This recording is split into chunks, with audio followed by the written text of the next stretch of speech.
வணக்கம். இன்று 31/3/2022 பங்குனி மாதம் 17ஆம் தேதி. இன்றைய வானிலை மற்றும் வரும் 8/4/2022 வரையிலான வானிலை முன்கணிப்புகள். வெவ்வேறு நாடுகளின் இணைய வழி பெறப்படும் ரேடார் தரவுகளின் அடிப்படையில் வெளியிடப்படும் எனது சொந்த கணிப்பாகும். அதிகாரப்பூர்வமானது அல்ல. முதலில் இன்றைய வானிலை. இன்று தென் தமிழகம், கொங்கு மண்டலம், டெல்டா மாவட்டங்கள், வட தமிழகம் முழுவதும் வறண்ட வானிலையுடன் வெப்பம் அதிகரித்து காணப்படும். நாளை 1/4/2022 இதே நிலை நீடிக்கும். வரும் 4ஆம் தேதி முதல் காற்றின் திசையில் மாற்றம் ஏற்பட்டு மீண்டும் வங்கக்கடல் கிழக்கு காற்றினுடைய இணைப்பு ஏற்பட தொடங்கும். இதன் தொடர்ச்சியாக வரும் 5/4/2022 அந்தமான் கடல் பகுதியை ஒட்டிய மத்திய வங்கக்கடல் பகுதியில் உருவாகிறது குறைந்த காற்றழுத்த தாழ்வு பகுதி. இந்த தாழ்வு பகுதி உருவாகும் நேர்வில் இந்நிகழ்வானது தற்போதைய வானிலை அமைப்புகளின்படி டெல்டா மாவட்டங்கள் மற்றும் வட தமிழக கடலோர பகுதியை நோக்கி நகர வரும் நாட்களில் வாய்ப்பாக இருக்கலாம். என்றாலும் மற்றொரு வாய்ப்பாக நிகழ்வானது வடமேற்கு மேற்கு திசையில் நகர்ந்து ஆந்திர கடல் பகுதியை நோக்கி ஒரு புயலாக முன்னேறக்கூடும். தெளிவான கணிப்புகளுக்கு மேலும் 2 நாட்கள் கால அவகாசம் தேவை.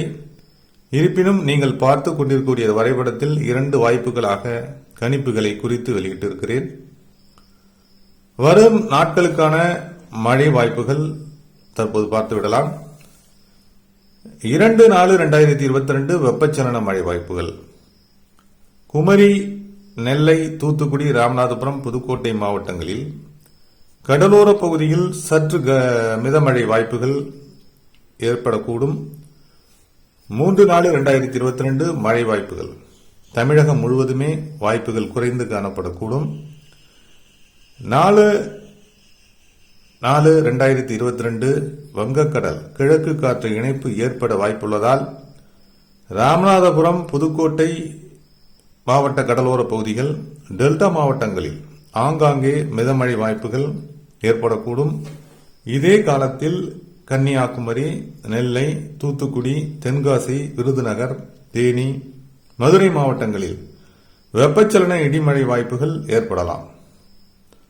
5/4/2022 முதல் 7ஆம் தேதி வரை 7/4/2022 வரை பாண்டிச்சேரி முதல் குமரி வரை கடலோர பகுதியில் ஆங்காங்கே மிதமழை வாய்ப்புகள் ஏற்பட வாய்ப்பு இருக்கலாம். 8/4/2022 முதல் வடதமிழக கடலோர பகுதிகளுக்கும் வங்கக்கடல் நிகழ்வின் நகர்வை பொறுத்து மழை வாய்ப்புகள் தொடங்கலாம். டெல்டா மாவட்டங்களுக்கு கனமழை வாய்ப்புகள் அமையக்கூடும். இதனை உறுதிப்படுத்த மேலும் 2 நாட்கள் கால அவகாசம் தேவை. தொடரும் வானிலை தகவல்களுடன் மீண்டும் இணைகிறேன். தொடர்ந்து இந்த இணைப்பில் இருந்தமைக்கு நன்றி.